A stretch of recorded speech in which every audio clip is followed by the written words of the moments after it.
health headlines. That's right. Sports betting has never been easier to do, and the experts say major sporting events can lead to a spike in gambling activity. So today we are talking about how to recognize when it really becomes a problem. Joining us live now is Dr. Mark Potenza, Stephen M. Southwick Professor of Psychiatry in the Yale Child Study Center of Neuroscience in the Yale School of Medicine and Director of the Yale Center of Excellence in Gambling Research. Thank you for your time this morning.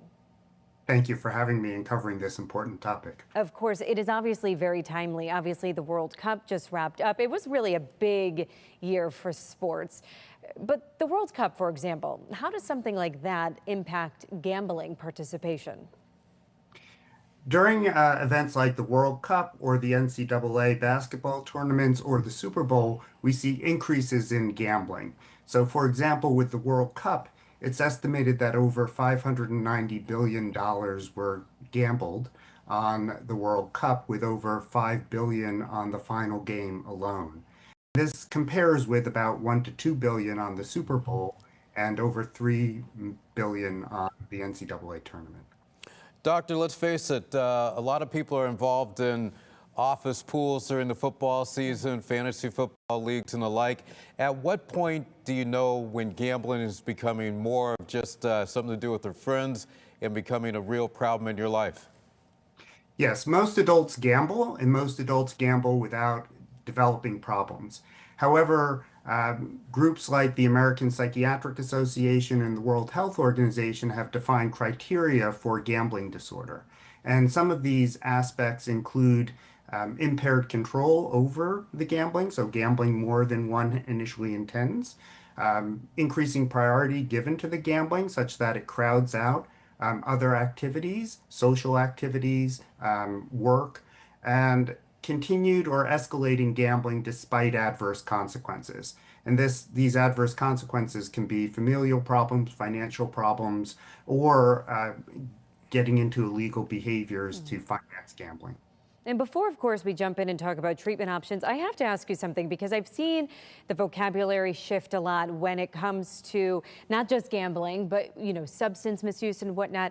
How come it's now referred to as gambling disorder as opposed to gambling addiction?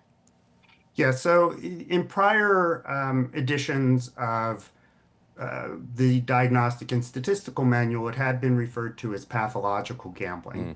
And we thought that this term was potentially stigmatizing, and most people with a gambling problem never seek help. It's estimated that about 1 in 10 people with a gambling problem seeks help. So we tried to remove potential stigma associated with the term. That's wonderful. However, you are correct in that it's classified as an addictive disorder, but gambling disorder is felt to be a more neutral term. Doc, you can gamble on just about anything these days. You can gamble when a professional tennis player is going to double fault, when a pitcher is going to walk a batter. How much has that added to the problem?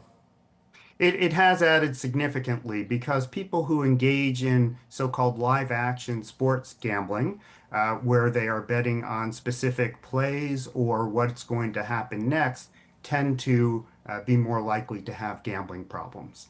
And let's also talk about the fact that we could do so right on our computer, right on our phones. That has had to have, made things a lot harder for people with a gambling who need some help. Absolutely. So people in recovery tell me that the ease at which they can place bets, they can run to the bathroom, place a bet on their phone, that this they have felt contributed to their developing a gambling problem. Doctor, you're the expert. What is the most effective treatment for somebody with a gambling problem, and where do you go to get that kind of treatment? Yeah, so currently the most empirically supported treatments are behavioral therapies like cognitive behavioral therapy.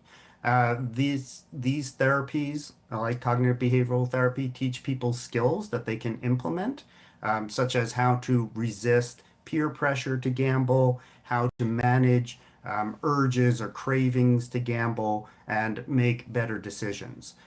We have developed an app to deliver cognitive behavioral therapy that we're now testing in conjunction with the Connecticut Better Choice program, which is a decades-long service that the state of Connecticut provides to people.